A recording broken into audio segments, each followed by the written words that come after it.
My name is Daniel, and this story is etched into my mind like a scar that will never heal. 10 years have passed since that cold, drizzly night, yet the memory remains vivid, haunting me every time darkness falls. I was just a naive, enthusiastic student back then, never imagining that an ordinary evening could devolve into such a terrifying nightmare. That day, I left the library later than usual. Our study group had stretched until late, and when I stepped outside, the city was enveloped in darkness. The dormitory was only a 15-minute walk away, not a long distance, but the road home felt unusually deserted, an eerie silence hanging over everything. The dim streetlights cast pale, weak circles of light onto the wet pavement, the puddles reflecting the faint glow, stretching the already gloomy shadows into distorted, bizarre shapes, like monsters lurking in the darkness. The wind whistled through the gaunt trees lining the road, creating soft rustling sounds, sometimes like mournful sighs, other times like unintelligible whispers, carrying a chill that seeped deep into my skin. I pulled my thin jacket tighter, trying to quicken my pace, hoping to escape this cold and desolate space as soon as possible. Suddenly, amidst the silent night, I noticed a figure ahead. A middle-aged man, tall and thin, wearing an old, faded trench coat. He walked slowly, seemingly unbothered by the biting cold or the fine drizzle falling on his graying hair. I quickly caught up to him, and naturally, perhaps out of loneliness in the late night, we started talking. He was very friendly, his voice deep and warm, easy to listen to, like an old acquaintance I hadn't seen in a long time. He told me strange stories, mysterious accidents that had happened on this very road. "You know," he said, his voice lowering, his eyes staring straight ahead as if looking through the thick fog, "a young student once disappeared right here. No one ever found him, only his tattered backpack was left by the roadside." I forced a weak smile, trying to dispel the unease that was creeping into my heart. His story, told in a calm tone, planted a seed of inexplicable anxiety in my mind. The conversation continued, but with each word he spoke, each gesture he made, I was drawn into a strange feeling, a peculiar familiarity, as if I had known him for a very long time, perhaps from another lifetime. As we approached the dormitory gate, the yellow light illuminating the engraved letters on the gate, I turned to say goodbye to the stranger who had accompanied me on this stretch of the night road. But there was no one beside me anymore. I stood frozen in the middle of the deserted road, my heart stopping for a moment. I scanned the inky darkness, desperately searching for the familiar figure from moments ago, but the road was completely empty, only the cold puddles reflecting the weak light. A bone-chilling gust of wind swept through, carrying the dampness of the night, making me shiver. Just then, something caught my eye, leaving me stunned, an old, moss-covered memorial stone standing silently by the roadside. I walked closer, the flickering street light casting its light on the faded photograph, its colors worn away by time, placed respectfully on the tombstone. It was the man I had just been talking to. The kind face, the warm smile I had seen just moments ago, now looked distant and cold in the photograph. His name, date of birth, and date of death were clearly engraved on the cold stone. My heart pounded in my chest, beating wildly as if trying to escape. A sudden wave of nausea washed over me, my stomach clenching. I stumbled backward, trying to regain my balance, but then a deep, hoarse, familiar voice echoed right beside my ear, a sound as cold as if it had risen from the depths of the earth. I had no one to walk with that night, but tonight I have you. The darkness around me seemed to tighten, engulfing all my senses. I felt a cold hand touch my shoulder, pulling me deeper into the endless night. I collapsed onto the cold pavement, a feeling of numbness spreading throughout my body. When I woke up, I was drenched in cold sweat, my heart racing like a trapped bird. I was still lying on that road, right next to the cold memorial stone. My head was spinning, everything around me blurry, unsure of what was real and what was just a terrifying nightmare. But ever since that night, I have never dared to walk alone at night again. That cold feeling, that haunting voice, still chases me in my dreams, reminding me of that fateful night when I met a lost soul in the cold, drizzly darkness.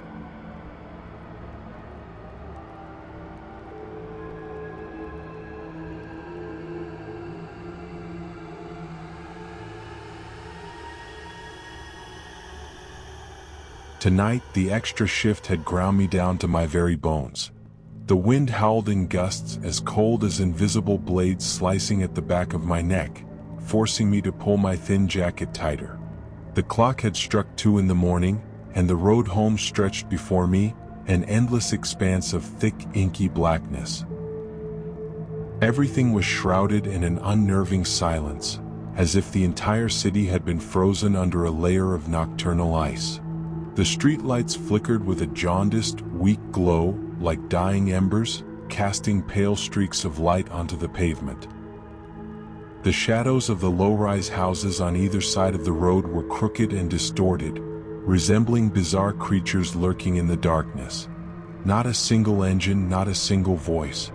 Only the sound of my own footsteps echoed lonely in the stillness, each step like a mournful drumbeat reverberating from the void dusks.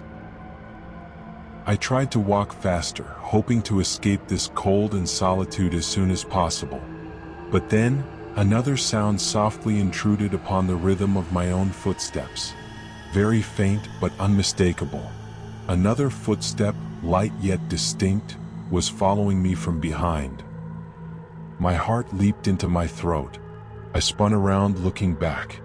The darkness was as deep and impenetrable as a bottomless well, swallowing all shapes and forms.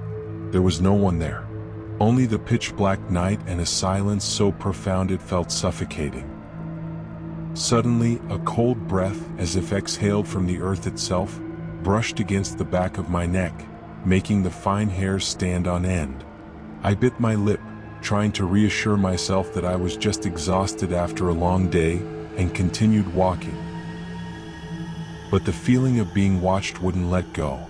It lingered like a phantom lurking in the back of my mind. I tried slowing down, and immediately the footsteps behind me also decelerated. When I stopped completely, the sound also ceased, vanishing into the night as if it had never existed. Cold sweat broke out on my forehead, even though the air remained bone-chillingly cold. I took a deep breath, trying to stay calm. Glancing at my phone, the battery showed a meager 3%. The screen flickered for a moment before dimly lighting up again. I quickened my pace, wanting to get home quickly to the light and warmth. A few minutes later, a strange unease began to creep into my mind.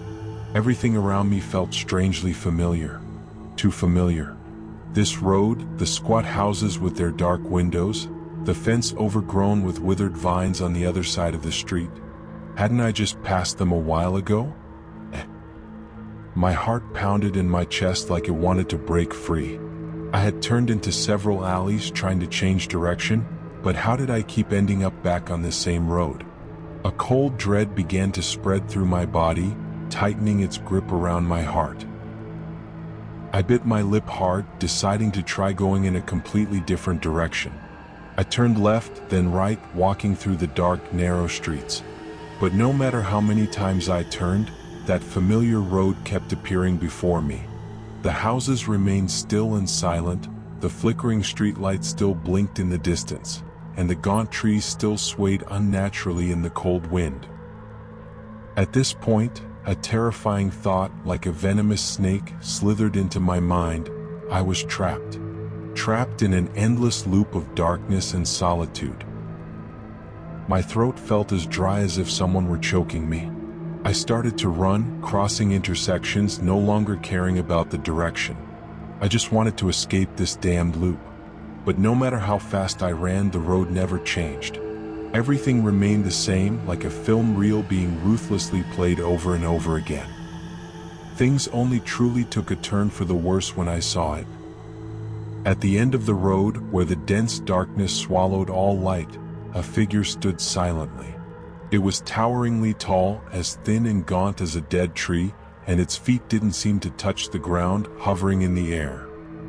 A bone-chilling gust of wind swept past, carrying the pungent, fishy smell of stagnant pond water, making me almost vomit. I noticed its skin was soaking wet, black droplets dripping onto the road, forming long, slimy streaks. It had no face. Its face was just a dark, empty void. I instinctively recoiled, a primal terror surging through my veins. It didn't move, but its shadow seemed to lengthen, crawling towards me like something grotesque reaching out from hell. I turned and ran for my life. The footsteps behind me began to echo. They were no longer faint. They were rapid, faster, louder, matching my every ragged breath. The sound of those footsteps was like hammer blows against my eardrums, sowing utter terror. The darkness around me seemed to thicken, as if trying to swallow me whole. The streetlights flickered and then went out one by one as I ran past, plunging me into a pitch-black, hazy space. I tried to find an escape, but only saw identical intersections following one after another, stretching endlessly like a labyrinth with no exit. My breath came in short, ragged gasps. My throat burned as if 1,000 needles were pricking it. Suddenly, a chilling whisper echoed right beside my ear, a breath as cold as ice against my earlobe. "You shouldn't be here." I screamed, but the sound was choked off by the silent night. A cold, slippery hand like fish skin touched the back of my neck, gripping it tightly. I cried out in desperation, putting all my strength into pushing my body forward. Before me, the road stretched on endlessly with no way out. Only darkness and maddening repetition. No way out. The next morning, the police found me slumped on the sidewalk, my eyes wide and vacant, staring blankly into space. My mouth mumbled the same phrase over and over, a haunting whisper echoing from the depths of my being. No way out. No way out.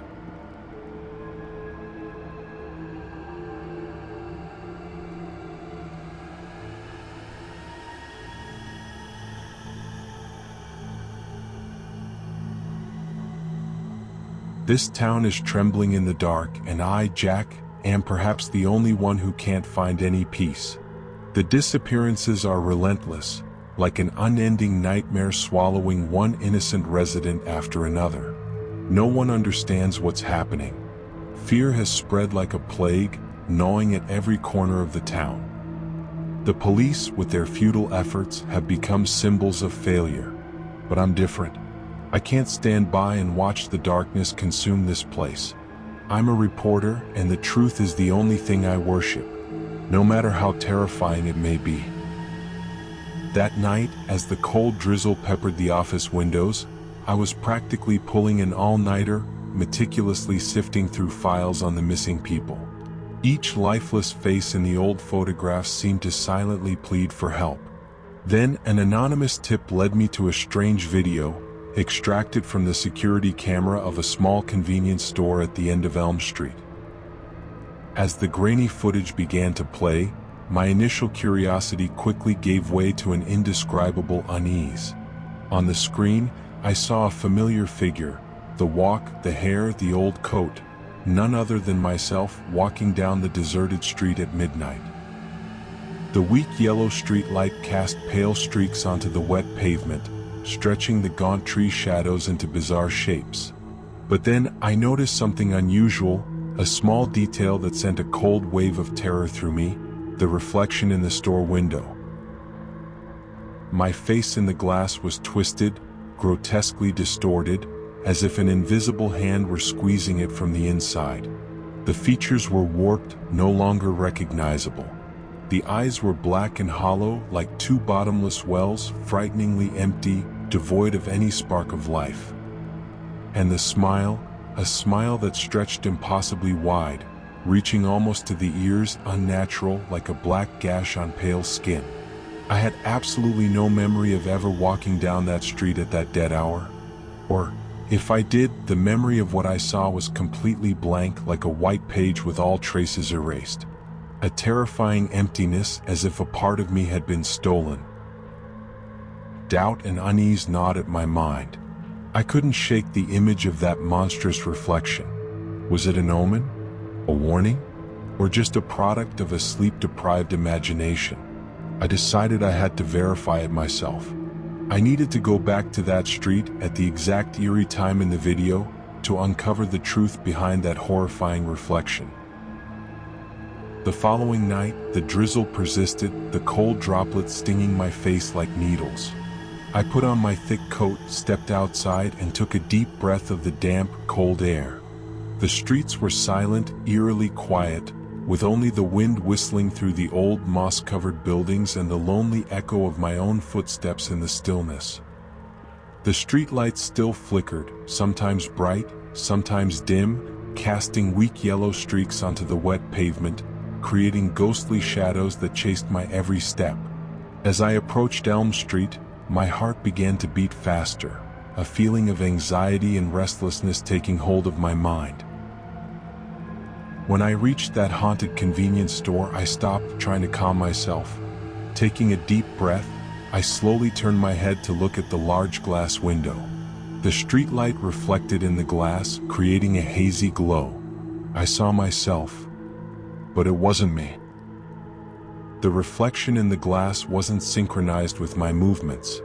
When I tilted my head to the left, it continued to look straight ahead. When I frowned, it maintained a cold, emotionless expression. The black eyes still stared at me, but there was no life, no recognition. Then a grotesque smile slowly stretched across that face, a smile that didn't belong to any human being I had ever known. It was like a gaping wound on the face, full of malice and mockery. An overwhelming terror surged in my chest, and I instinctively stumbled backward, tripping over my own feet. But the image in the glass took a step forward, pressing against the glass as if wanting to break through the cold barrier to touch me. I felt a rush of icy air fill my lungs, my body freezing, unable to move, unable to breathe. I bolted, running frantically down the deserted street, leaving behind the horrifying image in the glass. My breath was ragged, my chest aching as if someone were squeezing it.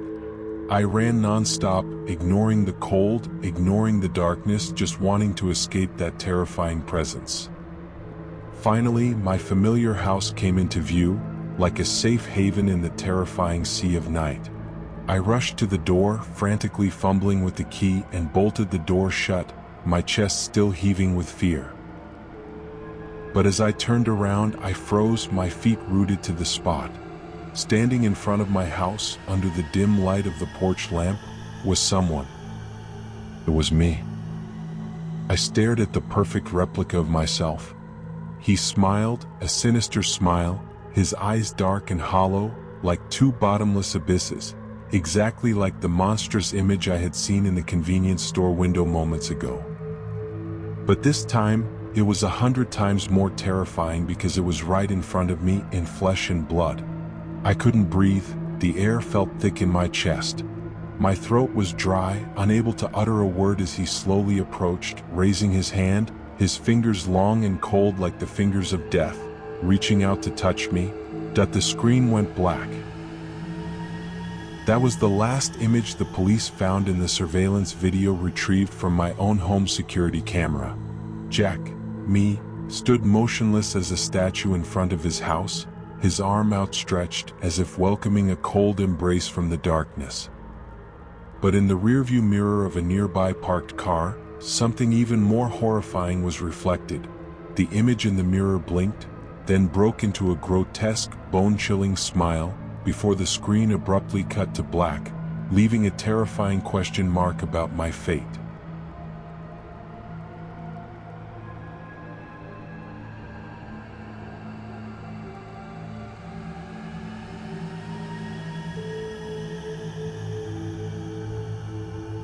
That night, the fog was so thick it was like a white curtain swallowing the entire street.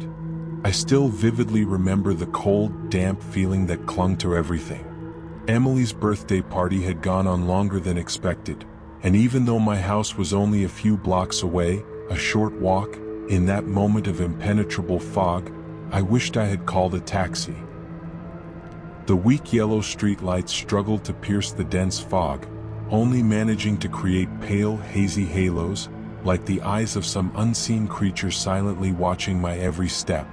The wet pavement reflected the light in a distorted way, turning small puddles into grotesque shapes, sometimes like gaping mouths, sometimes like eyes staring upwards. The sound of my footsteps echoed lonely in the stillness, blending with the vague, cold breath of the night and the damp mist that enveloped everything. Suddenly, a strange feeling crept into my mind, as if someone was walking parallel to me on the other side of the street. I glanced sideways, trying to peer through the thick fog.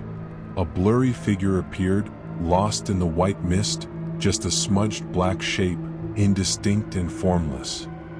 My heart rate suddenly quickened, pounding as if it wanted to leap out of my chest. I looked closer, no one there. Just a long, distorted shadow stretching across the wet sidewalk. I deliberately slowed my pace, then turned in a different direction, walking around a roadside trash can. But the shadow also changed direction, still maintaining a certain distance, as if it were an inseparable part of me. I cautiously quickened my pace. The shadow also sped up, moving strangely without making a sound. A cold shiver ran down my spine, my throat as dry as if a stone were lodged in it as I realized a chilling detail, a horrifying fact I had previously overlooked. That figure's shadow had no feet. It glided across the road like a floating streak of black ink. Panic surged in my chest, a cold wave engulfing all reason. I ran into the darkness, ignoring the clatter of my high heels on the wet pavement, creating haunting echoes. The wind rushed through the dark alleys, carrying a biting coldness like invisible hands reaching out from the shadows, trying to hold me back. I didn't dare turn my head, didn't dare glance at the other side of the street anymore. I just ran, fleeing from the footless phantom floating behind me. Finally, my familiar house came into view, blurry through the fog. I rushed to the door, frantically fumbling with the key, and bolted the door shut, my chest heaving with gasps. The silence pressed down on the small space like a thick blanket, suffocating and terrifying. I trembled as I reached for the light switch, the dim yellow light chasing away some of the darkness, but unable to dispel the feeling of unease that surrounded me. Then I froze, my whole body locking in place. On the floor, right in the doorway, were footprints, muddy, wet footprints, clearly imprinted on the shiny wooden floor. They weren't mine. My high heels couldn't have made such large, slimy marks. They stretched from the entrance through the hallway, leading straight into the living room, as if someone had entered the house before I even set foot inside. I backed away step by step, my pulse racing in my chest. My breath came in short, ragged gasps, my trembling hand gripping the edge of the cold table. I didn't dare turn around, didn't dare face whatever might be waiting for me in the darkness behind. But then, as if controlled by an invisible force, an irresistible urge, I slowly turned my gaze towards the mirror hanging on the wall, and I saw it. Right behind me, reflected in the hazy mirror, was a face as pale as death, eyes completely white with no pupils, and a smile that stretched impossibly wide, revealing rows of sharp, pointed teeth like those of a wild beast. It stared at me, its gaze empty but filled with a grotesque delight. I opened my mouth to scream, a terrifying shriek catching in my throat, but before the sound could escape, a cold, damp hand clamped down on my shoulder, its fingers long and thin like dry twigs digging deep into my flesh.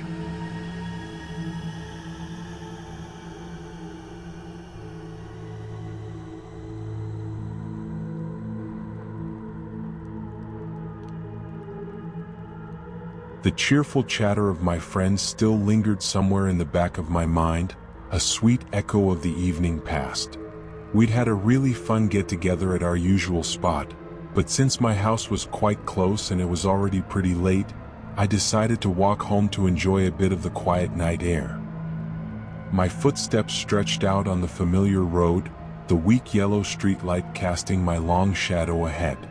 The cool night breeze gently rustled through my hair, carrying the faint scent of tuberose, a fragrance I normally loved, but in this still space, it held a hint of loneliness, even coldness. I'd walked this road home countless times.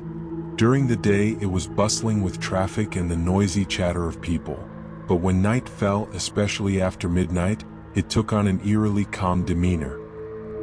The houses on either side stood silent like closed boxes, and the light spilling from the rare few lit windows only amplified the feeling of a world fast asleep, a world where I seemed to be the only one still awake.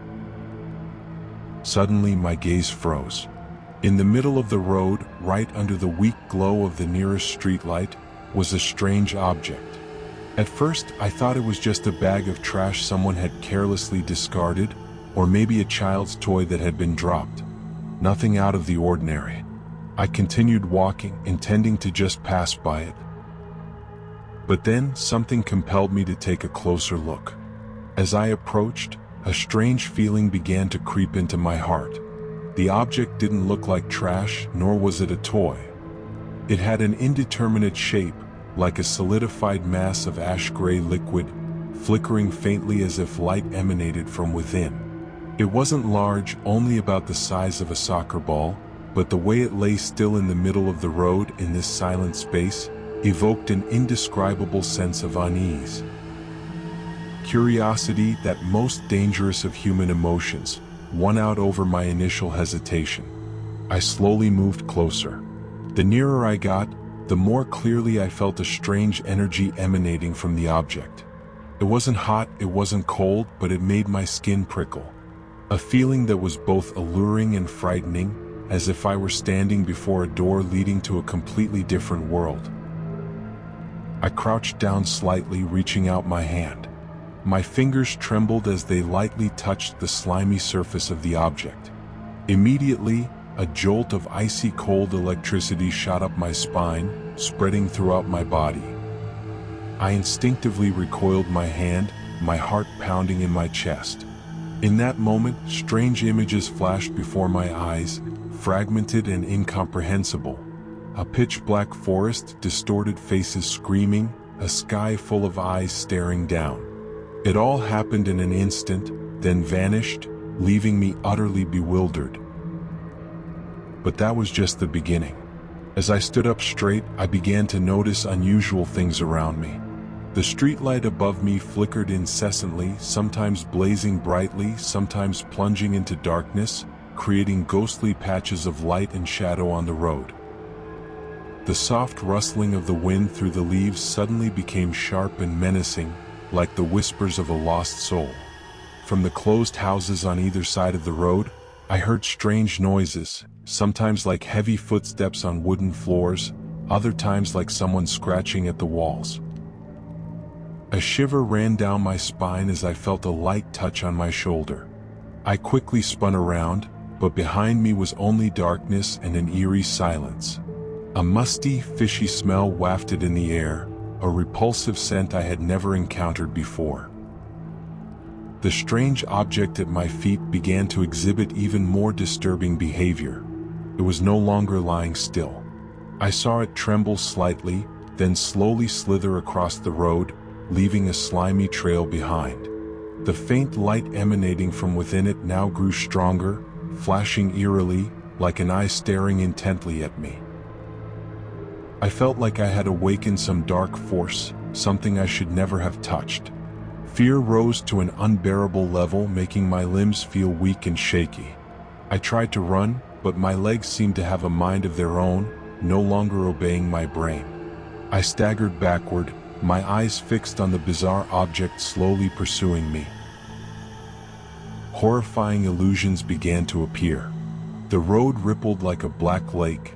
The trees on either side suddenly transformed into gaunt skeletons reaching their bony arms towards me. I heard savage laughter echoing in my head, threatening whispers all around. I couldn't distinguish between what was real and what was a dream. Everything around me seemed to be merging together, forming a terrifying nightmare. I ran for my life, but the strange object stayed close behind.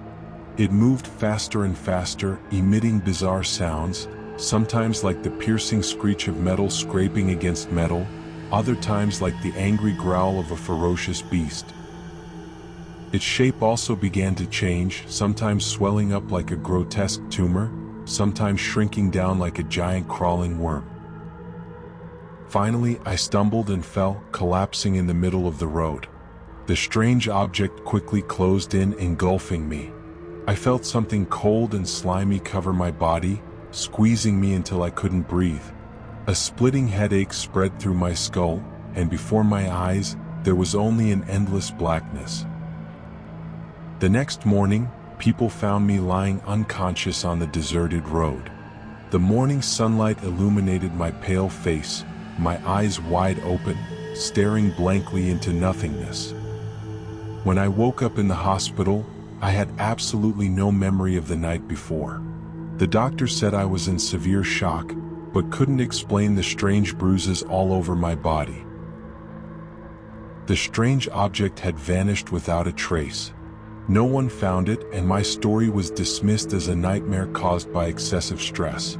But deep in my mind, I still feel the utter terror of that night, a terror that will haunt me forever. Every time night falls, I see the darkness engulfing that familiar road, and in that darkness, I still feel the cold gaze of the strange object watching me. The musty, fishy smell still lingers somewhere in the air, reminding me of a terrifying night I can never forget.